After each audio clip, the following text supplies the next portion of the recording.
வணக்கம் நண்பர்களே. நம்ம சமையல்ல தினம் இருக்கக்கூடிய ஒரு சின்ன பொருள் தாங்க. ஆனா அதனுடைய மருத்துவ குணங்களை பற்றி பலருக்குமே முழுமையாக தெரியாது. அதுதாங்க பூண்டு. பல நூற்றாண்டுகளாக பாரம்பரிய மருத்துவ முறையிலையும் இதை பயன்படுத்தப்பட்டு வருது. இன்றைய நவீன கால ஆய்வுகள்லையும் இதய ஆரோக்கியம், நோய் எதிர்ப்பு சக்தி மற்றும் இரத்த அழுத்தம் போன்ற பல விஷயங்கள் ஆராயப்பட்டு வருகிறது. ஆனா உண்மையில தினமும் பூண்டு சாப்பிட்டால் என்ன நடக்கும்?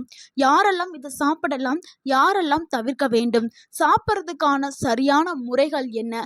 எல்லாத்தையும் தான் இந்த வீடியோல நம்ம விரிவா பார்க்க போறோம். ஸோ வீடியோவை ஸ்கிப் பண்ணாம கடைசி வரைக்கும் பாருங்க. இந்த ஒரு வீடியோ உங்களுடைய ஆரோக்கியத்திற்கு மிகவும் முக்கியமான ஒரு வீடியோவாக இருக்கும். உங்கள் ஆரோக்கியம் உங்கள் கையில்தான். இப்ப முதல்ல பூண்டுல இருக்கக்கூடிய சத்துக்களை பார்த்துடலாம். 100 கிராம் பூண்டுல காணக்கூடிய சத்துக்கள் என்னன்னா vitamin C, vitamin B6, magnesium, selenium, calcium, phosphorus, potassium, iron, நார்ச்சத்து இது எல்லாமே இருக்குதுங்க. அதனாலதான் பூண்டு மிகவும் முக்கியமான ஒரு பொருளா கருதப்படுது. அதுவும் பூண்டுல இருக்கக்கூடிய அலிசிலின் அப்படின்னு சொல்லக்கூடிய பொருள் தாங்க இதுல இருக்கிறதுல ரொம்ப ரொம்ப ஹைலைட். அதுதான் நம்மளுக்கு நிறைய மருத்துவ குணங்களை கொடுக்குது. பூண்டை நறுக்கும் போதோ இல்ல நசுக்கும் போதோ அலிசிலின் உருவாகுது. இதுதான் பூண்டோடைய தனித்துவமான மனத்திற்கும் நன்மைக்கும் காரணமா இருக்குது அந்த அலிசிலின். பூண்டு சாப்பிட்றதுனால உடல்ல ஏற்படக்கூடிய நன்மைகள்ல முதல்ல பார்த்துடலாம். அதுல முதலாவது நன்மை, இதயத்தை ஆரோக்கியமாக்குறதுக்கு பூண்டு பயன்படுது. சில ஆய்வுகள் என்ன சொல்லுதுன்னா பூண்டு ரத்த அழுத்தத்தை குறைக்கிறதுக்கு பயன்படுறதா சொல்லுது. முக்கியமா LDL அப்படின்னு சொல்லக்கூடிய கெட்ட கொலஸ்ட்ராலை சற்று குறைக்கிறதுக்கு பூண்டு பயன்படுது. நம்ம தினமும் பூண்டை பயன்படுத்த அந்த கெட்ட கொலஸ்ட்ரால் குறைஞ்சிடும். இதயத்தை சுத்தி இருக்கக்கூடிய அந்த கெட்ட கொழுப்புகள் எல்லாமே கரைஞ்சு இதயத்திற்கு தேவையான நல்ல கொலஸ்ட்ரால், அதாவது HDL அப்படின்னு சொல்லக்கூடிய நல்ல கொலஸ்ட்ராலை கொடுக்கறதுக்கு பயன்படுது. ஏன்னா இதயத்திற்கு நல்ல கொலஸ்ட்ரால்ங்கிறது ரொம்பவே முக்கியம். அடுத்து ரத்த நாளங்களுடைய செயல்பாட்டை மேம்படுத்துறதுக்கு பூண்டு பயன்படுது. ஸோ இதயத்தை நம்ம ஆரோக்கியமா வச்சுக்கிறோம்னா பூண்டை தினமும் எடுத்துக்கிறணும். ஆனா அளவாதாங்க எடுத்துக்கிறணும். அதிகமா எடுத்துக்கிட்டீங்கன்னா அது உங்களுக்கு ஆபத்தை ஏற்படுத்தும். ஸோ எவ்வளவு அளவுங்கிறது நம்ம பின்னாடியில் சொல்றேன். ஸோ கவனமா எடுக்கணும். அளவோடு எடுத்தாதான் அது நம்மளுக்கு மருந்தா வேலை செய்யும். அடுத்து இரண்டாவது நன்மை என்னன்னா நோய் எதிர்ப்பு சக்தியை உடல்ல அதிகப்படுத்துறதுக்கு பூண்டு பயன்படுது. பூண்டுல இருக்கக்கூடிய சில சேர்மங்கள் நோய் எதிர்ப்பு மண்டலத்தை இயல்பாகவே அதனுடைய செயல்பாட்டை ஆதரிக்கிறதுக்கு பயன்படுது. சில ஆய்வுகள் என்ன சொல்லுதுன்னா வழக்கமாவே பூண்டை தினமும் சாப்பிட்றவங்க சளி, இருமல், காய்ச்சல்லாம் அவங்களுக்கு அடிக்கடி வராது அப்படின்னு கூறப்படுது. அதனால பூண்டை நம்ம தொடர்ந்து நம்ம உணவுல எடுக்க எடுக்க நம்மளுடைய நோய் எதிர்ப்பு மண்டலம் வலுவாக்கப்படும். வெளியில வரக்கூடிய பாக்டீரியா, வைரஸ் போன்ற தொற்றுகள் நம்மளால எதிர்த்து எளிதில் போராட முடியும். அதனால பூண்டை நம்ம பயன்படுத்துறது ரொம்பவே நல்லது. அடுத்து மூன்றாவது நன்மை என்னன்னா ஆன்டி ஆக்சிடென்ட்கள் பண்புகள் கொண்டது இந்த பூண்டு. உடல்ல உருவாக்கக்கூடிய ஃப்ரீ ரேடிக்கல் செல்களை பாதிப்பு அடையிறதுக்கு பூண்டு பயன்படுது. பூண்டுல இருக்கக்கூடிய சில இயற்கையான சேர்மங்கள் ஆன்டி ஆக்சிடென்ட்கள் பண்பு கொண்டிருக்கிறதுனால செல்கள் எல்லாத்தையுமே ஆக்சிடேட்டிவ் சேதத்துல இருந்து பாதுகாக்கிறதுக்கு பயன்படுது. ஸோ ஆக்சிடேட்டிவ் சேதத்துல இருந்து நம்ம செல்கள் பாதுகாக்கும் போது நம்மளுக்கு என்ன ஆகும்னா இளமையான தோற்றத்தை நம்ம தக்க வச்சுக்க முடியும். ஸோ முதுமைங்கிறது தாமதப்படுத்தப்படும். அதனால நம்ம பூண்டை எடுத்துக்கிறது ரொம்ப ரொம்ப சிறப்பானது. அடுத்து நான்காவது நன்மை என்னன்னா ரத்த சர்க்கரையை கட்டுப்பாட்டில் வைக்கிறதுக்கு பூண்டு பயன்படுது. சில ஆரம்ப கட்ட ஆய்வுகள் என்ன சொல்லுதுன்னா பூண்டு ரத்த சர்க்கரை அளவை கட்டுப்பாட்டில் வைக்கிறதுக்கு பயன்படுது. அதனால சர்க்கரை நோயாளிகள் பூண்டை நம்ம உணவில் பயன்படுத்துறது ரொம்ப ரொம்ப ஆரோக்கியமான விஷயம், நல்ல விஷயம். சர்க்கரை நோய்க்கு மட்டும் இல்லைங்க, நம்மளை சுற்றி இருக்கக்கூடிய மற்ற தொற்றுகளில் இருந்து அபாயங்கள்ல இருந்து நம்மளை காப்பாற்றுறதுக்கும் பூண்டு ஒரு சிறந்த உணவாக இருக்குது. அதனால சர்க்கரை நோயாளிகள் இது மருந்துக்கு மாற்றல, ஆனா மருத்துவர் கொடுத்த மருந்து மாத்திரையை எடுத்துக்கிட்டு நம்ம பூண்டை தினமும் ஒரு பூண்டு எடுத்துக்கிறது ரொம்பவுமே நல்லது. அடுத்து ஐந்தாவது நன்மை என்னன்னா செரிமானத்திற்கு பூண்டு பயன்படுதுங்க. அளவா நம்ம சாப்பிட்டோம்னா செரிமானத்தை ஆதரிக்கிறதுக்கு பூண்டு பயன்படுது. குடல்ல இருக்கக்கூடிய நுண்ணுயிரிகள், நல்ல பாக்டீரியாக்களை வளர்க்கறதுக்கு பூண்டு பயன்படுது. ஆனா அதிகமா சாப்பிடக்கூடாது. அதிகமா சாப்பிட்டீங்கன்னா வயிற்றுல எரிச்சல், வாய்வு, வயிற்று வலி இந்த மாதிரிலாம் ஏற்படும். ஸோ அளவுங்கிறது ரொம்ப ரொம்ப முக்கியம். அதை திருப்பி திருப்பி சொல்றேன். ஸோ நீங்க அளவா சாப்பிட்டீங்கன்னா அது உங்க உடலுக்கு மருந்தாக செயல்பட்டு ஆரோக்கியத்தை கொடுக்கும். அளவுக்கு மீறினால் உங்களுக்கு உபத்திரத்தை கொடுக்க ஆரம்பிக்கும். ஸோ நல்லதுனாலும் நீங்கள் அளவாக தான் எடுத்துக்கிறணும். அடுத்து 6வது நன்மை என்னன்னா, உடற்பயிற்சி செய்கிறவங்களுக்கு பூண்டு வந்து ஒரு சிறந்த உணவா இருக்குது. பழைய காலங்கள்லலாம் பூண்ட வந்து உடல் வலிமைக்காக பயன்படுத்திட்டு வந்தாங்க. ஒரு ஸ்ட்ராங்கான உடல் கிடைக்கணும், ஒரு கட்டுக்கோப்பான உடல் கிடைக்கணும் அப்படிங்கிறதுக்காக பூண்ட வந்து பயன்படுத்திட்டு வந்தாங்க.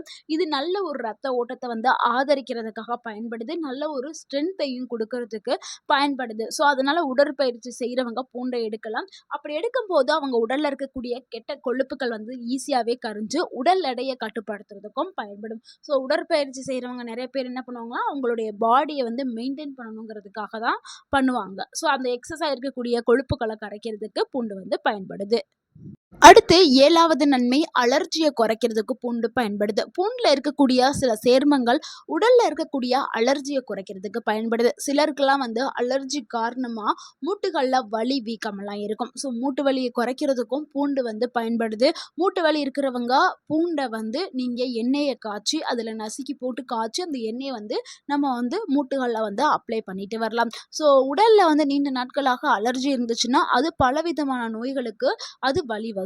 ஸோ அலர்ஜியை குறைக்க, அந்த இன்ஃப்ளமேஷனை குறைக்கிறதுக்கு பூண்டு வந்து ஒரு சிறந்த உணவாக இருக்குது.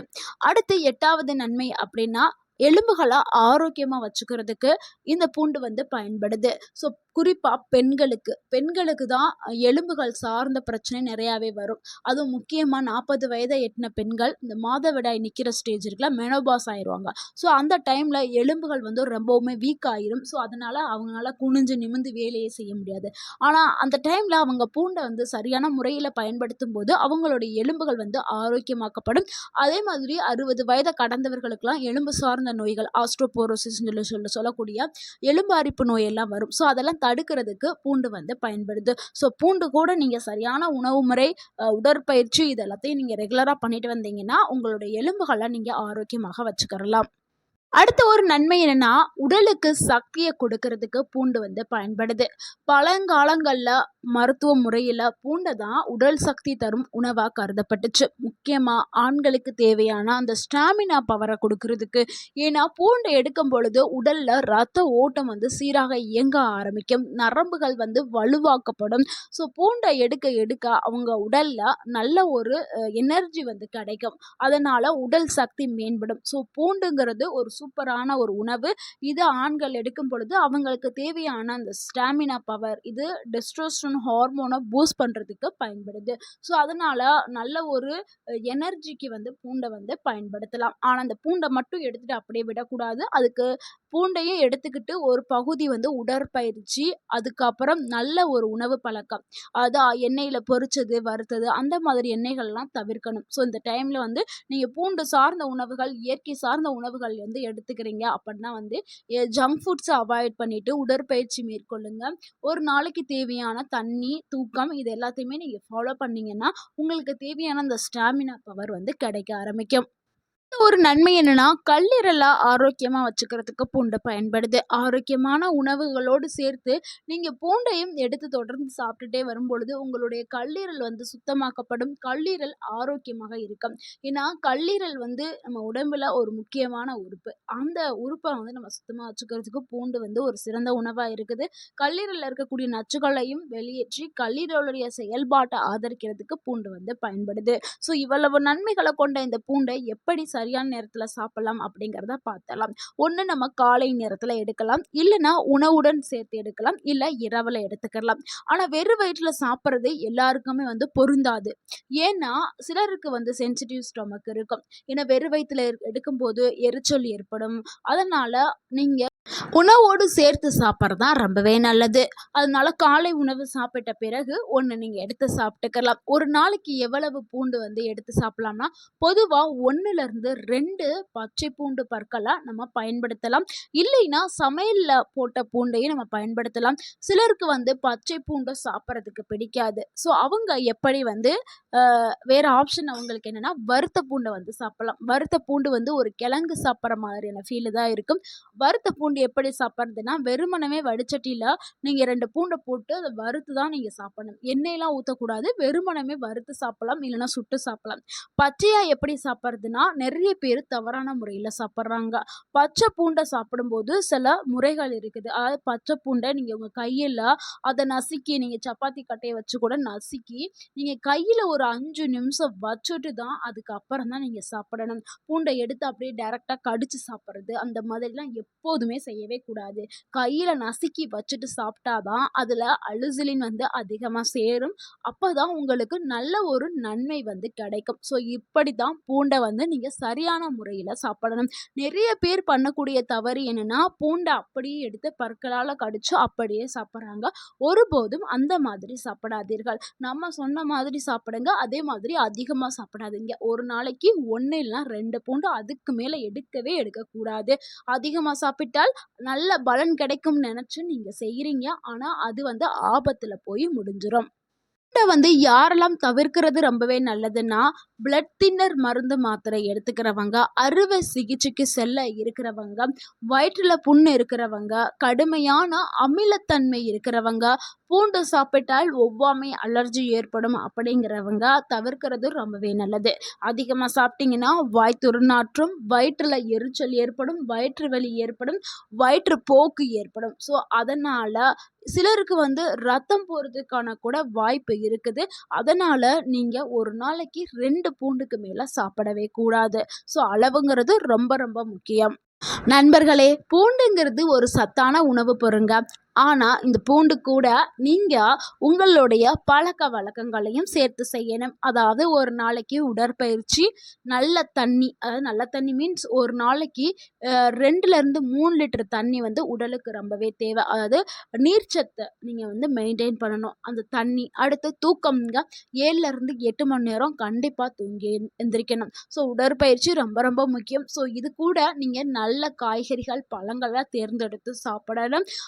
எண்ணெயில பொரிச்சது, வறுத்தது இந்த மாதிரியான ஜங்க் ஃபுட்டுகள அவாய்ட் பண்ணணும். ஸோ இந்த மாதிரி பூண்ட நீங்க தொடர்ந்து எடுக்கும்போது நல்ல பலன்கள் உங்க உடலுக்கு சேரும். நீங்க நீண்ட நாட்கள் நோயின்றி ஆரோக்கியமா வாழ்றதுக்கு இந்த டிப்ஸ்கள நீங்க ஃபாலோ பண்ணுங்க. கண்டிப்பா நீண்ட நாட்கள் நீங்க ஆரோக்கியமாக வாழலாம். இந்த தகவல் உங்களுக்கு பயனுள்ளதா இருந்திருந்தா இந்த வீடியோக்கு ஒரு லைக் பண்ணுங்க. இந்த வீடியோவ உங்களுடைய ஃப்ரெண்ட்ஸ் அண்ட் ஃபேமிலிக்கு ஷேர் பண்ணுங்க. மறக்காம நம்ம சேனலை சப்ஸ்கிரைப் பண்ணுங்க, சப்போர்ட் பண்ணுங்க, கமெண்ட் பண்ணுங்க. தேங்க்யூ ஃபார் வாட்சிங் அண்ட் வாழ்க வளமுடன். உங்கள் ஆரோக்கியம் உங்கள் கையில் தான். நன்றி, வணக்கம்.